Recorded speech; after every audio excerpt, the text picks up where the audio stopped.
Welcome back to the Deep Dive. Today we are immersing ourselves in a crime that was supposed to be perfect. A crime that was, at its heart, about revenge. But one that just completely shattered into tragedy, all because of a single, unforeseen human element. We are talking about the Halstead State Mint heist, October 14th, 1998. It really does sound like something out of a movie, doesn't it? Yeah. But when you dig into the incident reports, the reality is, almost chilling. How so? The Halstead Mint, this facility, it was a modern fortress. I mean, it's designed to be impossible to crack. Yeah. We're talking layers of armed guards, reinforced concrete, seismic sensors. It's the kind that could pick up the slightest vibration. Exactly. One analyst in the sources described it as a place literally built for impossibility. And yet, that's not how we remember it. Today, our deep dive is focused on one question. Why did this meticulously engineered mission fail so catastrophically? Let's start with the architect, a man named Grady. Right. And he wasn't your typical criminal mastermind. Not at all. What made him different? That's the first key thing the sources really highlight.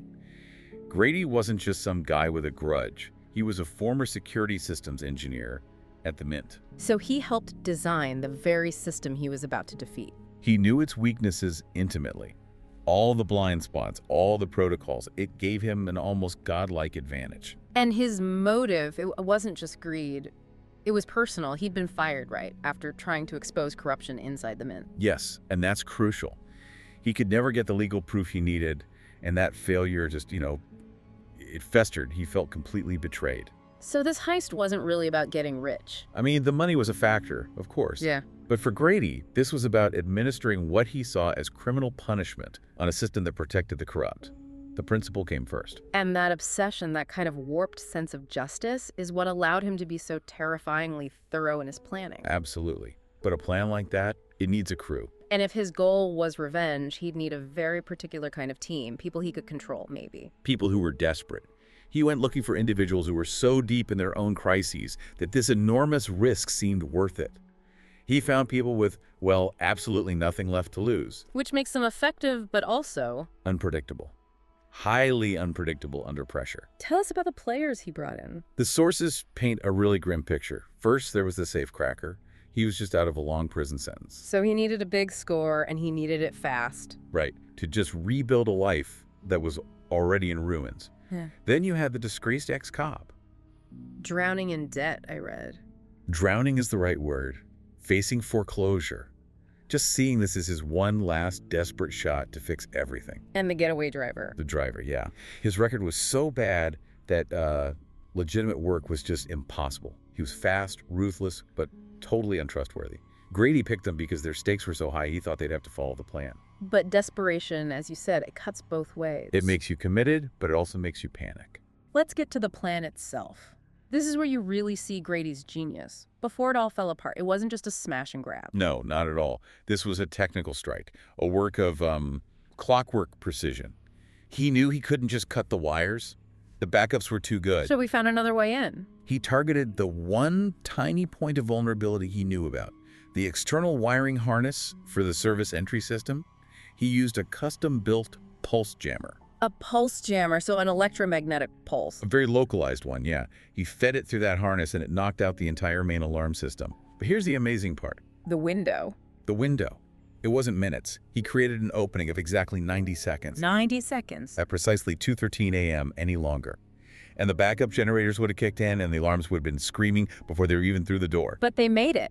And once inside, they moved like ghosts. No maps, no flashlights. Grady had it all memorized. Every camera, every blind spot. From a technical standpoint, the plan was flawless. They reached the main vault without tripping a single alarm. It was perfect. So, if the tech and the timing were perfect, where did it all break down?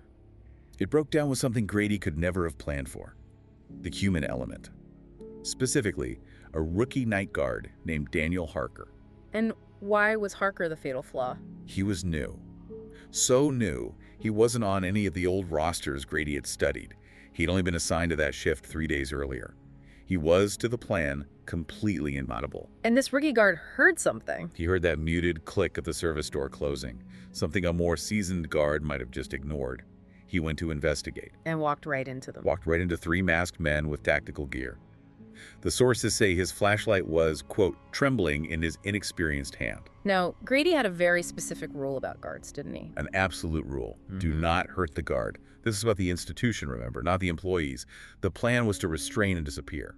But in that moment, Parker reached for his radio. He did. And the ex-cop, the one drowning in debt, he panicked. He saw his one last chance at salvation about to vanish. And he forgot the order. Fear just erased it. He tackled Harker before the kid could make the call. And that's the moment it turns from a heist into a murder. It was a terrible, swift escalation. The ex-cop used the butt of his gun. The reports say he struck Harker once, then a desperate secondary blow, and the guard just fell. Too silent. How did Grady react, the master planner? The reports say he just froze. He knew his mission for justice had just become a brutal murder, but the vault timer was still ticking. It couldn't just turn back. They were already murderers. They weren't going to leave empty-handed. So in 12 frantic minutes, they loaded duffel bags with $6.8 million in fresh currency. And then they were gone. Gone. They sped down Route 9 and vanished into the fog, just as the alarms finally shrieked back to life. And all the police found was an empty vault and the body of a rookie guard. That, of course, triggered a massive statewide manhunt. And the crew. The trust was gone. Instantly. The second murder entered the equation, loyalty was out the window. They scattered, each one assuming the others would sell them out. And they were right to assume that. Oh, yes. The safecracker cracked first.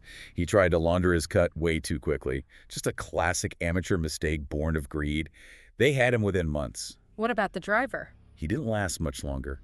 After a short chase, he just gave up.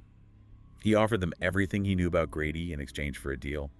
Total self-preservation. But Grady himself, he vanished for 6 years. A total ghost. And again, you see his engineering mind at work.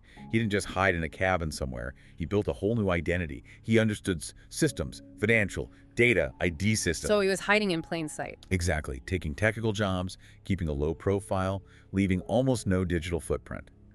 The discipline that must have taken. It's just astonishing. So after all that, what finally brought him down? The irony is it was something completely mundane. A routine traffic stop in rural Nevada. No way. A faulty taillight. The officer ran his ID. Something felt off. So he ran his prints as a precaution. And 6 years later, those prints led right back to the Halstead men. The trial was a big deal. But what's really telling is Grady's demeanor in the courtroom. No fear. Just regret. Not regret for getting caught. No. His remorse, the real emotional weight, was all for Daniel Harker. The one innocent life his plan destroyed, it completely corrupted his entire mission in his own mind. Which brings us to the final lingering mystery of this whole affair, because even with the crew caught, the story isn't over. Not by a long shot. Or rather, not by $2.3 million. That's how much is still missing. To this day, of the $6.8 million they took, $2.3 million has never, ever been recovered. It's the ghost in the machine of this case. And there are two main theories about where it went. The first and simplest is that Grady hid it, a man that meticulous. It's hard to believe he wouldn't have a final nest egg stashed away somewhere. A fun for his life on the run that he just never got to. Right. But the other theory is maybe more compelling, psychologically. It suggests one of the other crew members hid it before they were caught. The safecracker or the driver who turned informant. Exactly. Maybe they confessed to everything but the location of that last cut. The ultimate insurance policy, something to use later, or pass on to family. Which leaves the whole thing locked somewhere between loyalty, greed, and guilt. And that really gets to the core of it. The plan failed because of human fear, but the mystery endures because of human greed. It's a powerful lesson. You can account for every wire, every camera, but you can never, ever map the chaos of human panic. In the end, it all comes back to Daniel Harker. The one variable Grady couldn't predict. So here's something to think about. Given that only $4.5 million of the $6.8 million was recovered, what financial and psychological calculus determines whether loyalty or betrayal wins out when you know there's $2.3 million still out there, hidden, just waiting to be claimed?